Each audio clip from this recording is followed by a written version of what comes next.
وَلَقَدْ يَسَّرْنَا الْقُرْآنَ لِلذِّكْرِ فَهَلْ مِن مُّدَّكِرٍ الحمد لله وكفى وسلام على عباده سلام على عباده الذين اصطفى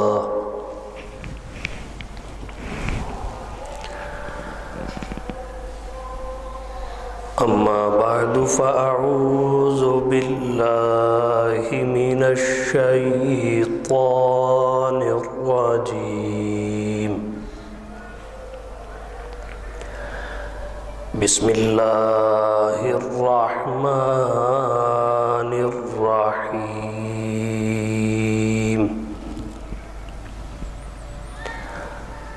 وسيجنبها الأتقى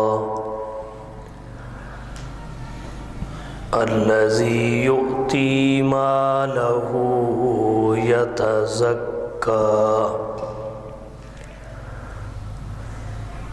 وقال النبي صلى الله عليه وسلم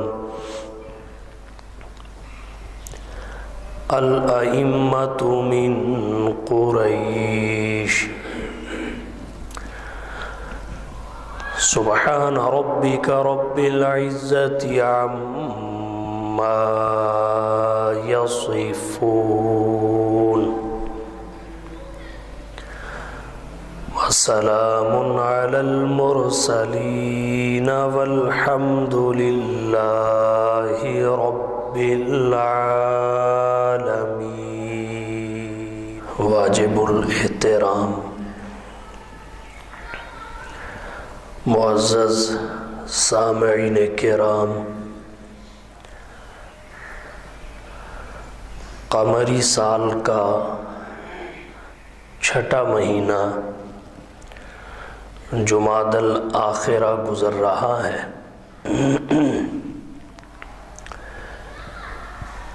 اس ماہ محترم میں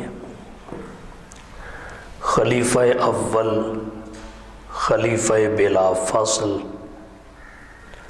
جانشین پیغمبر، خسر رسول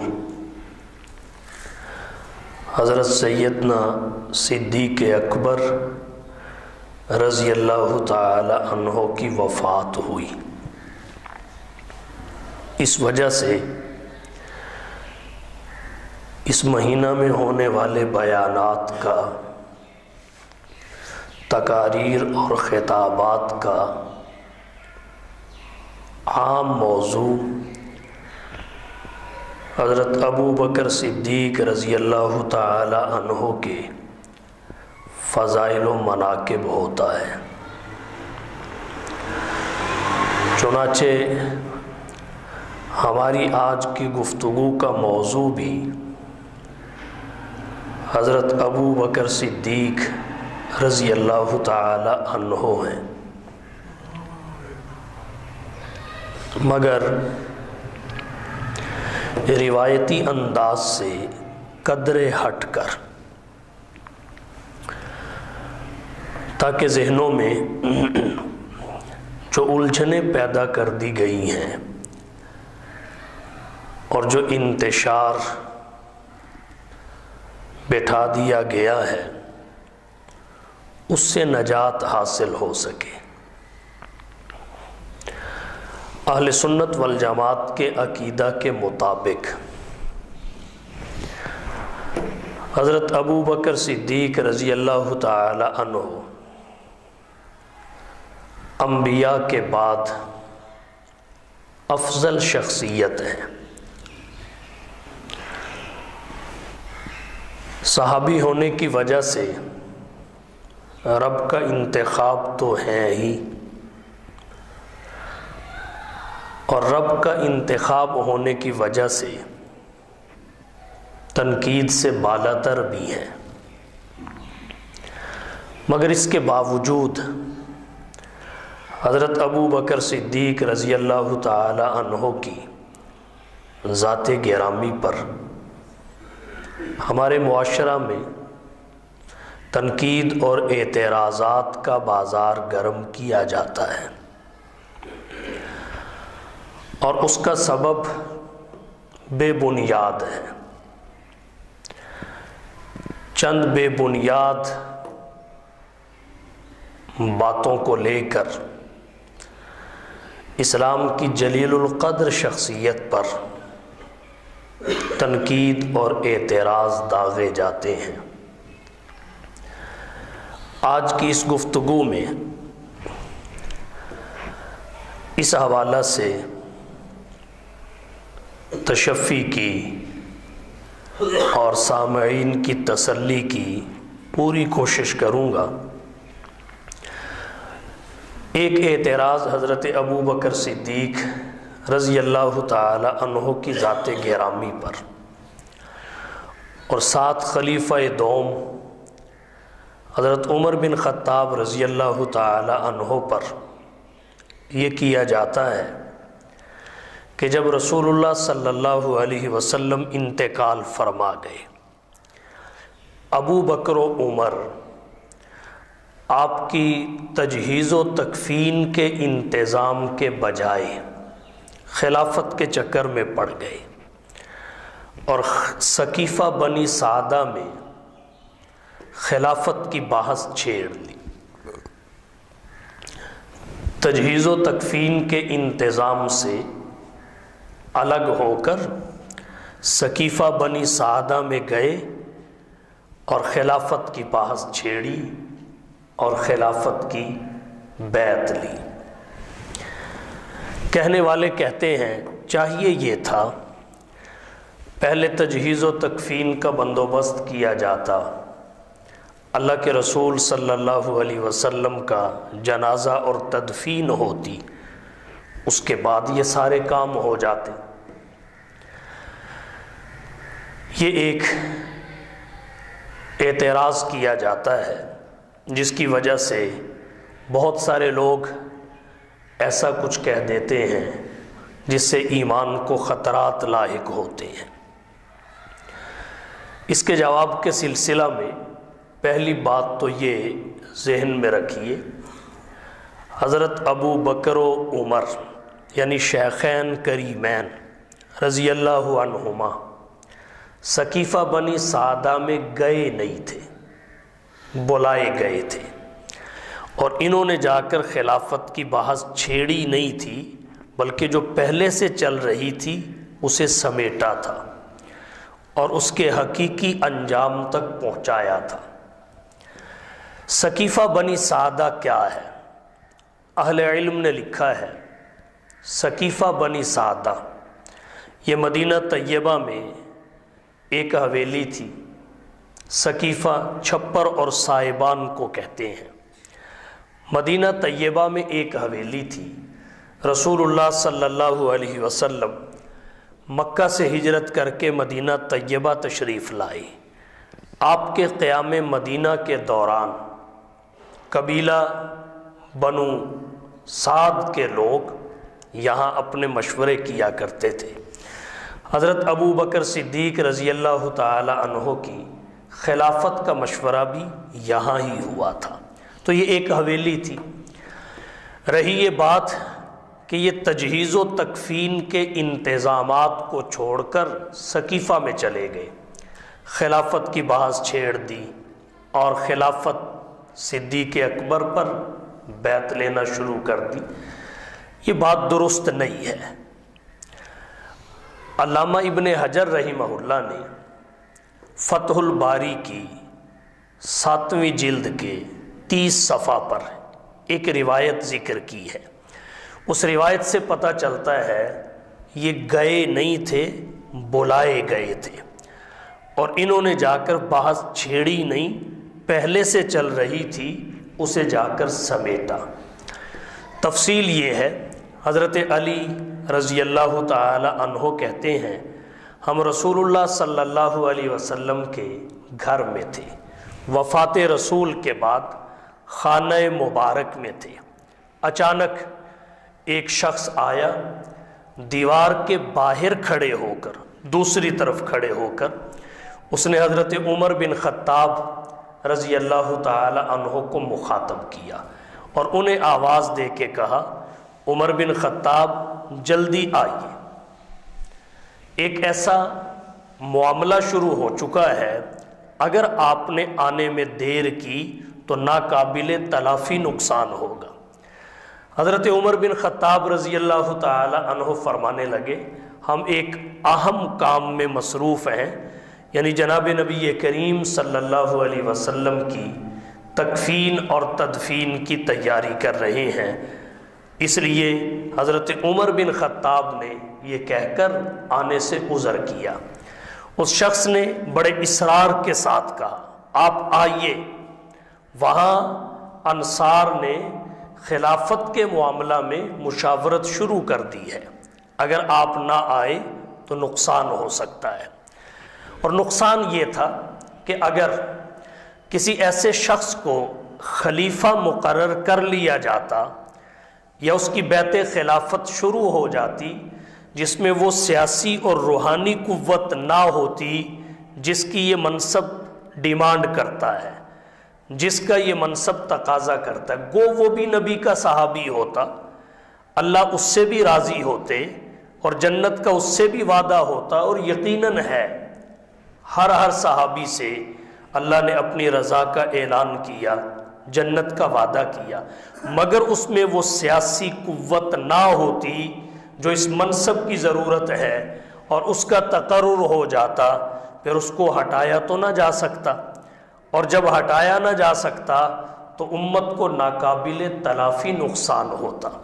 حضرت عمر رضی اللہ تعالی عنہ نے حضرت ابو بکر کو یہ بات بتائی، تو ان دونوں نے جناب نبی کریم صلی اللہ علیہ وسلم کی تجہیز و تکفین کا انتظام حضرت علی اور خاندان بنو ہاشم کے افراد کے سپرد کیا اور خود جلدی سے وہاں چلے گئے۔ اور اگر دیکھا جائے حقیقی طور پر تجہیز و تکفین یہ ورثاء کی ذمہ داری ہوتی ہے، خاندان کی ذمہ داری ہوتی ہے۔ جناب نبی کریم صلی اللہ علیہ وسلم کا تو امت کے ساتھ رشتہ ایسا تھا کہ آپ صلی اللہ علیہ وسلم سے کوئی بھی کسی بھی حوالہ سے دور ہونا گوارا نہیں کر سکتا تھا، اس لیے حضرت ابو بکر و عمر وہاں موجود تھے۔ اس مجبوری کی وجہ سے تجہیز و تکفین کا انتظام حضرت علی اور خاندان بنو ہاشم کے سپرد کیا، تقسیم کار کے تحت خود سقیفہ بنی سعدہ میں چلے گئے۔ وہاں جا کے بیٹھے، دیکھا مہاجرین و انصار جمع ہیں، اور شیخ القبیلہ انصاریوں کے سردار حضرت سعد بن عبادہ رضی اللہ تعالی عنہ کمبل اوڑے بیٹھے ہوئے ہیں، اور وہ امیدوار خلافت تھے۔ مہاجرین اپنے استحقاق کے دلائل پیش کر رہے تھے، انصار اپنے استحقاق کے دلائل پیش کر رہے تھے۔ حضرت ابو بکر و عمر دونوں کے دلائل سنتے رہے۔ اب مہاجرین بھی بہت ساری فضیلتوں کے حامل تھے، انصار بھی بہت ساری فضیلتوں کے حامل تھے، تو جب مہاجرین نے انصار کے فضائل سنے، انصار نے مہاجرین کے فضائل سنے، تو یہ کہا گیا چلو ایسے کر لو، منا امیر ومنکم امیر، ایک امیر مہاجرین میں سے ہو جائے، ایک امیر انصار میں سے ہو جائے، اور دو امیر مقرر کر لیے جائیں جو امت کی باغ دوڑ سنبھالیں، امت کی باغ ڈور سنبھالیں۔ حضرت ابو بکر صدیق رضی اللہ تعالی عنہ نے جب یہ بات سنی تو پھر انہوں نے فرمایا نہ مہاجرین کے فضائل سے انکار ہے، نہ انصار کے فضائل سے انکار ہے، البتہ میں ایک بات آپ کو سنا دیتا ہوں جو میں نے اللہ کے رسول صلی اللہ علیہ وسلم سے خود سنی ہے۔ حضرت ابو بکر صدیق رضی اللہ تعالی عنہ نے ایک حدیث سنائی جو مسند احمد میں آتی ہے۔ حضرت ابو بکر رضی اللہ تعالی عنہ نے فرمایا رسول اللہ صلی اللہ علیہ وسلم سے میں نے سنا الائمۃ من قریش، امام قریش سے ہوں گے، قریشی ہوں گے، اور اے انصار تم قریشی نہیں ہو، تم قریشی نہیں ہو۔ اتنی بات جیسے ہی حضرت ابو بکر نے صحابہ کے سامنے کی تو انصار خلافت سے دستبردار ہو گئی۔ حضرت سعد بن عبادہ جو امیدوار خلافت تھے وہ بھی خلافت سے دستبردار ہو گئے۔ اور یہ صحابہ کرام ہی کی شان ہے کہ اپنے پیغمبر کا ایک فرمان پیغمبر کے دنیا سے چلے جانے کے بعد جب ان کے کانوں میں پڑا تو انہوں نے ہر چیز چھوڑ کر اس کی بجا آوری کو اپنے لیے سعادت سمجھا۔ اس سے فرما بردار قوم دنیا میں کوئی نہیں آ سکتی، یہ انہی کا خاصہ ہے۔ بہرحال اس طرح خلافت انصار سے نکل کر مہاجرین میں آ گئی۔ جب مہاجرین میں آئی تو اب مہاجرین میں سے کس کے ہاتھ پر بیعت خلافت کی جائے؟ یاد رکھیے، خلافت فرع ہے، افضلیت اصل ہے۔ اصول یہ ہے خلیفہ اقرب نہیں بنتا، افضل بنتا ہے، جو افضل الامت ہو۔ جناب نبی کریم صلی اللہ علیہ وسلم کے بعد افضل الامت، انبیاء کے بعد پوری انسانیت میں افضل حضرت ابو بکر صدیق ہیں۔ یہ بات قرآن کریم سے بھی ثابت ہے، اللہ کے نبی کی احادیث سے بھی ثابت ہے، صحابہ کرام کے آثار اور اقوال سے بھی ثابت ہے۔ امت کا اس بات پر اجماع ہے۔ چنانچہ حضرت عمر رضی اللہ تعالی عنہ نے حضرت ابو بکر صدیق کے ہاتھ پہ ہاتھ رکھ کے بیعت کر لی، کیونکہ اس قضیے کو انجام تک پہنچانا تھا۔ بات وہاں چل رہی تھی اور اس کو نقطہ کمال تک بھی وہیں پہنچایا جانا تھا۔ حضرت عمر بن خطاب رضی اللہ تعالی عنہ نے حضرت ابو بکر کے ہاتھ پر بیعت کر لی۔ جب انہوں نے بیعت کی تو جتنے افراد وہاں موجود تھے، مہاجر اور انصار، وہ سب کے سب ٹوٹ پڑے اور بیعت کر لی۔ اگلے دن پھر بیعت ہوئی۔ اس طرح حضرت ابو بکر کے ہاتھ پر تمام صحابہ کرام اور اہل بیت عظام نے بیعت کر لی۔ صحابہ کے اتفاق اور اجماع سے حضرت ابو بکر صدیق رضی اللہ تعالی عنہ خلیفہ قرار پائے۔ اس کے بعد حضرت علی رضی اللہ تعالیٰ عنہ، حضرت عباس، ان کی اولادیں، وہ بھی حضرت ابو بکر کے ہاتھ پر بیعت کرنے سے پیچھے نہیں رہے۔ جہاں باقیوں نے بیعت کی انہوں نے بھی بیعت کی۔ تو یہ وہ وجہ تھی جس کی بنا پر حضرت ابو بکر و عمر تقسیم کار کے تحت حضور کی تجہیز و تکفین کا انتظام حضرت علی رضی اللہ تعالی عنہ اور خاندان بنو ہاشم کے دیگر افراد کے سپرد کر کے سقیفہ بنی سعدہ میں گئے۔ تو یہ جو کہا جاتا ہے حضور کی تجہیز و تکفین کو چھوڑ کر خلافت کی بحث چھیڑ دی، خلافت کے چکر میں پڑ گئے، میں نے تفصیل سے عرض کیا اس کا حقیقت سے تعلق نہیں۔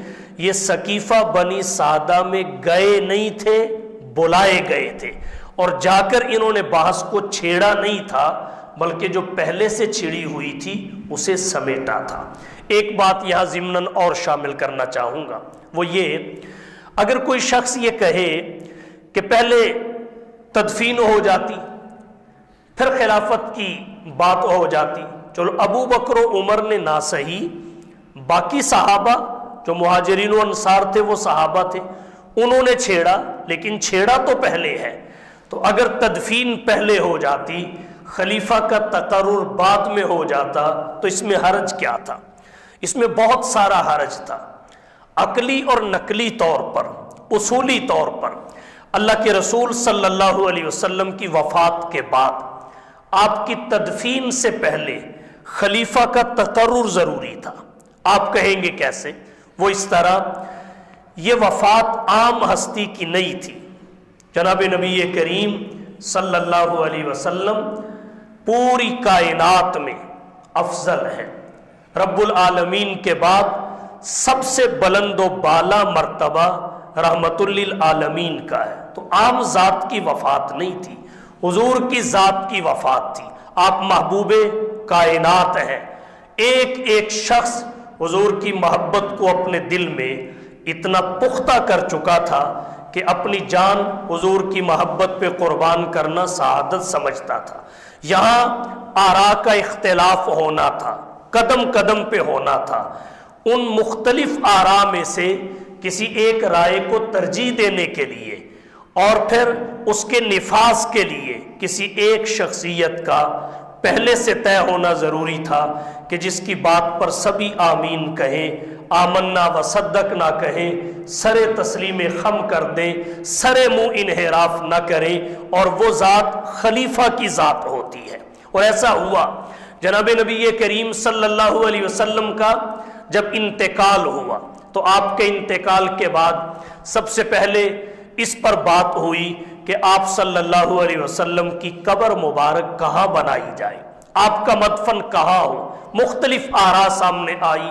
ایک رائے یہ تھی کہ آپ کا مدفن مکہ مکرمہ میں ہو کیونکہ وہ آپ کی جائے ولادت ہے۔ دوسری رائے یہ تھی شام میں ہو کیونکہ وہاں آپ کے جد امجد حضرت ابراہیم خلیل اللہ علیہ السلام مدفون ہیں۔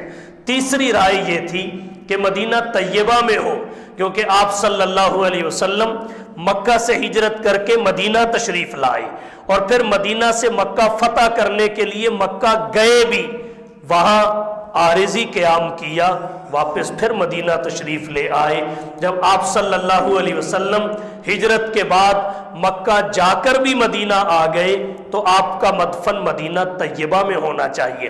یہ مختلف آراء تھی، اب کس رائے پر عمل کیا جائے؟ یقیناً ہر آدمی نے اپنی رائے کو ترجیح دینے کی کوشش کرنا تھی، تو یہاں ایک شخصیت کا ہونا ضروری تھا جو کسی ایک رائے پر نشان لگا دے اور اسی پر سب آمنا و صدقنا کہیں۔ یہ وہ بات ہے جو خلیفہ کے تقرر کو مقدم ہونے کی ضرورت پہ زور دیتی ہے۔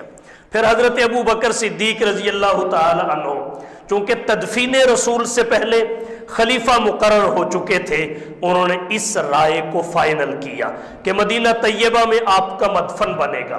پھر مدینہ طیبہ میں جب مدفن طے ہو گیا تو پھر مدینہ طیبہ میں کہاں آپ کی قبر مبارک ہو، اس پہ اختلاف رائے ہوا۔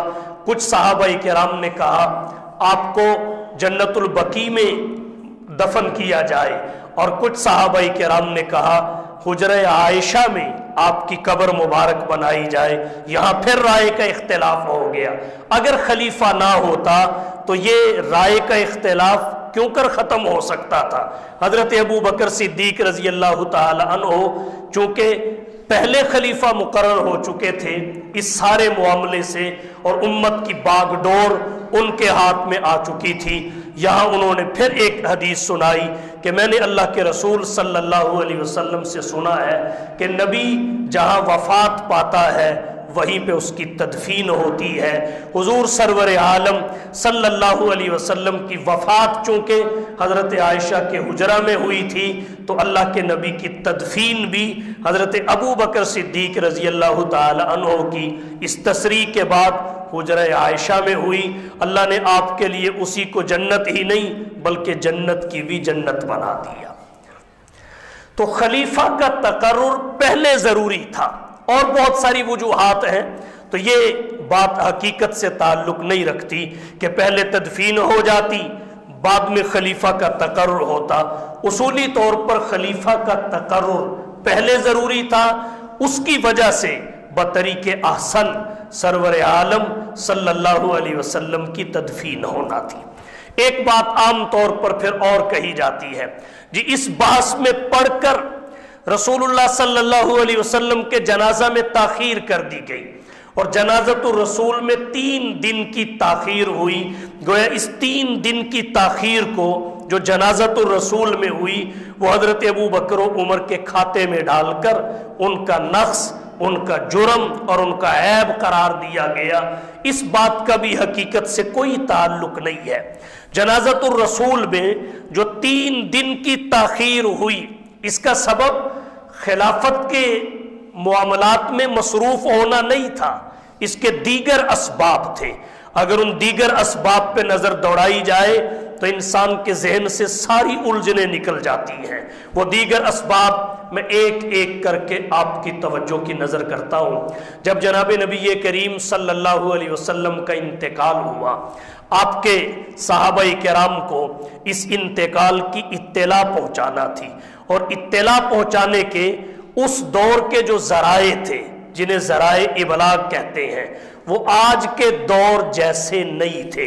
ہمارے آج کے دور میں ٹیلی فون بھی ہے، موبائل فون بھی ہے، واٹس ایپ بھی ہے، ٹویٹر بھی ہے، سوشل میڈیا ہے، نہ جانے کیا کیا سہولتیں ہیں۔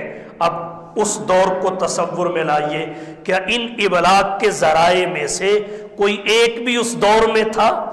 اور پھر اگلی بات یہ ہے، صحابہ کرام سارے مدینہ میں نہیں رہتے تھے، کچھ مدینہ میں رہتے تھے، کچھ اوالی میں رہتے تھے، کچھ دیہاتوں میں رہتے تھے، کچھ اپنے کھیتوں میں رہتے تھے، کچھ پہاڑوں پہ رہتے تھے، کچھ اپنی زمینوں میں رہتے تھے۔ تو جب تمام صحابہ کرام تک اللہ کے رسول صلی اللہ علیہ وسلم کے انتقال کی خبر دی جانے لگی تو پھر یقیناً کسی نے کسی کو پیدل خبر پہنچائی، کوئی کسی کے پاس یہ اطلاع لے کر خچر پہ پہنچا، کوئی گھوڑے پہ پہنچا، کوئی اونٹ پہ پہنچا۔ تو ایک لمحہ کے لیے سوچئے، اللہ کے نبی کے صحابہ 1.25 لاکھ تھے، چلو حجۃ الوداع سے کچھ دنیا میں پھیل گئے اور سارے وہاں موجود نہیں تھے۔ اللہ کے نبی نے جو تبلیغ دین کا فریضہ ان کے سپرد کیا، بجا آوری میں وہ دنیا میں پھیل بھی گئے، لیکن پھر بھی جو مدینہ طیبہ اور اس کے اطراف میں تھے وہ ہزاروں میں تھے۔ اب ہزاروں کو جب اطلاع پہنچائی جائے، فردن جا کر، ٹیلی فون بھی نہ ہو، موبائل فون بھی نہ ہو، واٹس ایپ بھی نہ ہو، ٹویٹر بھی نہ ہو، فیس بک بھی نہ ہو، سوشل میڈیا بھی نہ ہو، تو سوچئے ایک لمحہ کے لیے اس پہ کتنا وقت لگا ہوگا۔ اور اطلاع کے پہنچ جانے کے بعد پھر وہ اللہ کے رسول کے جنازے کے لیے مدینہ طیبہ میں حجرہ عائشہ کے پاس آئے تو آنے میں کتنا وقت لگا ہوگا۔ اس وقت یہ ہوائی جہاز بھی نہیں تھے، یہ ریل گاڑی بھی نہیں تھی، یہ کار اور پراڈو بھی نہیں تھی، یہ سائیکل اور موٹر سائیکل بھی نہیں تھا، یہ رکشے اور چاند گاڑیاں بھی نہیں تھی، اور ہر ایک کے پاس اونٹ، گھوڑے اور خچر کی سواری بھی نہیں تھی۔ جن کے پاس سواری تھی اونٹ کی، گھوڑے کی، خچر کی، اور سب صحابہ اتنے آسودہ حال بھی نہیں تھے کہ یہ سواری بھی ان سب کو میسر ہو۔ وہ پیدل چل کے آئے، کوئی پہاڑوں سے آیا، کوئی اوالی سے آیا، کوئی اپنے کھیتوں اور زمینوں سے آیا، اور اس طرح ہزاروں صحابہ کرام مدینہ طیبہ میں اللہ کے رسول صلی اللہ علیہ وسلم جس حجرہ میں مدفون ہیں اس کے پاس حاضر ہوئے۔ تو اس آنے پہ بھی کتنا وقت لگا ہوگا۔ اور تیسرے سبب پہ غور کیجئے، جب رسول اللہ صلی اللہ علیہ وسلم جس حجرہ میں مدفون ہے اس کے پاس صحابہ پہنچ گئے، تو اب آپ صلی اللہ علیہ وسلم کا جنازہ جو پڑھا گیا، یہ بھی اختلاف، جنازہ کیسے پڑھا جائے، خلیفہ کے پہلے تقرر کی ضرورت پہ دلالت کرتا ہے۔ اللہ کے رسول کا نماز جنازہ کیسے پڑھا جائے، یہ بھی صحابہ کرام میں مشورہ آیا۔ تو اسی طریقے سے پڑھا جائے جس طریقے سے عام اموات کی نماز جنازہ پڑھی جاتی ہے، یا کس طرح پڑھا جائے، آراء مختلف ہوئی۔ حضرت ابو بکر صدیق رضی اللہ تعالی عنہ نے فرمایا، حضور تو پوری انسانیت کے امام ہیں، اور آپ تو معصوم ہی نہیں، خاتم المعصومین ہیں، اب کس کی ہمت ہے وہ حضور کی نماز جنازہ کا امام بنے؟ اور وہ کون ہے جو نبی کی میت کے سامنے، اللہ کے نبی کے جسم انور کے سامنے حضور صلی اللہ علیہ وسلم کی نماز جنازہ میں کھڑا ہو کے کہے، اللہم اغفر لحینا و میتنا، اللہم اغفر لحینا و میتنا۔ حضرت ابو بکر صدیق رضی اللہ تعالی عنہ نے فرمایا، حضور کی نماز جنازہ اس طرح پڑھی جائے کہ آپ کے جسم انور کو حجرہ عائشہ سے باہر نہ نکالا جائے بلکہ وہیں جایا جائے۔ اب حجرہ عائشہ میں ہزاروں کی تعداد میں یک بیک سارے صحابہ نہیں جا سکتے تھے، گنجائش کے مطابق 10 کو ٹولیوں کی شکل میں بھیجنے کا فیصلہ ہوا، اور پھر نماز جنازہ میں آپ پر درود پڑھا جائے اور درود پڑھ کے باہر آیا جائے۔ یہ طریقہ صحابہ کرام نے اتفاقی طور پر طے کیا اور ایسے ہی ہوا۔ اب اگر خلیفہ پہلے مقرر نہ ہوتا تو یہ طریقہ بھی منتخب نہ کیا جاتا، تو عقل اور نقل، اصول اور ضابطہ خلیفہ کے تقرر کو مقدم کرتا ہے تدفین رسول پر، تاکہ تدفین رسول احسن طریقے سے ہو سکے۔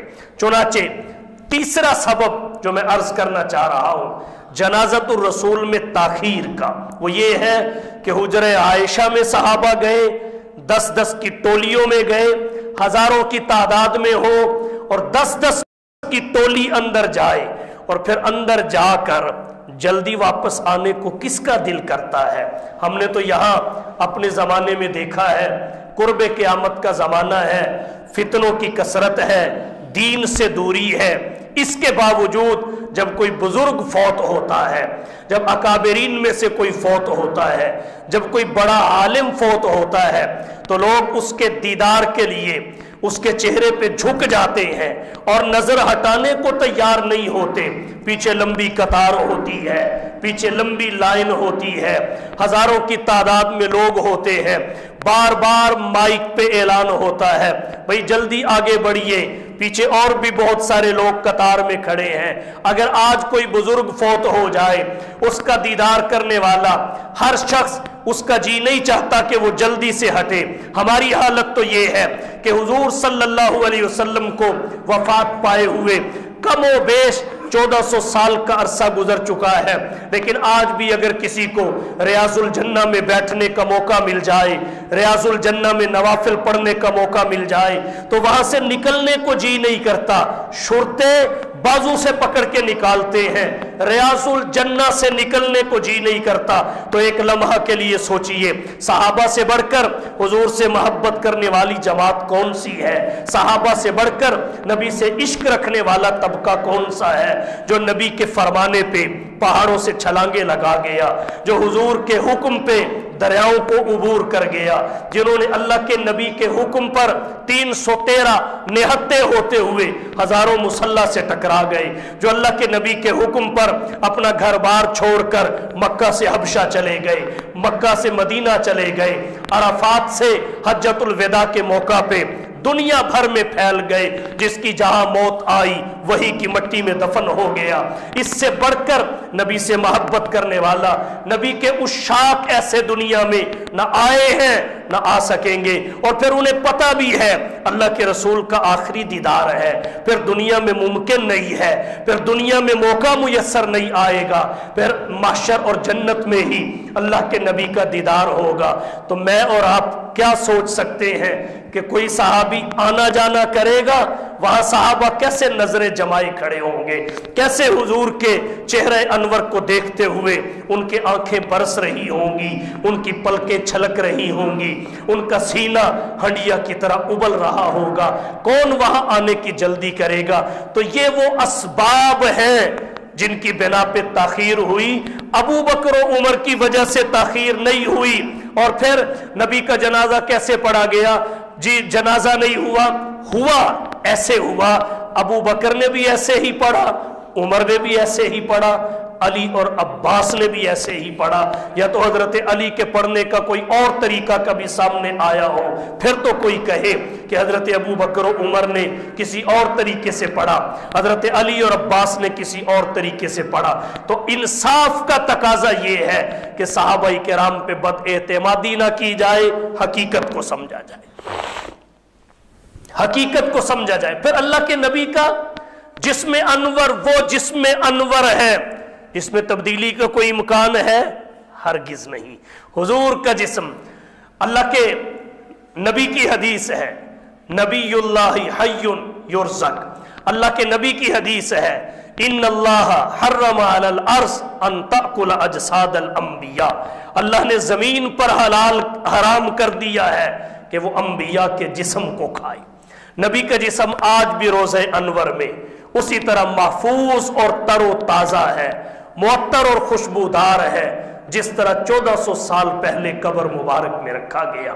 تو یہ جسم وہ ہے جس میں تبدیلی کا تصور بھی نہیں کیا جا سکتا۔ یہاں 3 دن کی تاخیر، اگر 30 دن کی تاخیر بھی ہوتی تو انگلی اٹھانے کی کوئی گنجائش نہیں تھی۔ پھر ایک بات میں آج کے دور کی عرض کر دیتا ہوں، کچھ عرصہ پہلے وفات ہوئی حضرت علامہ خادم حسین صاحب رضوی کی۔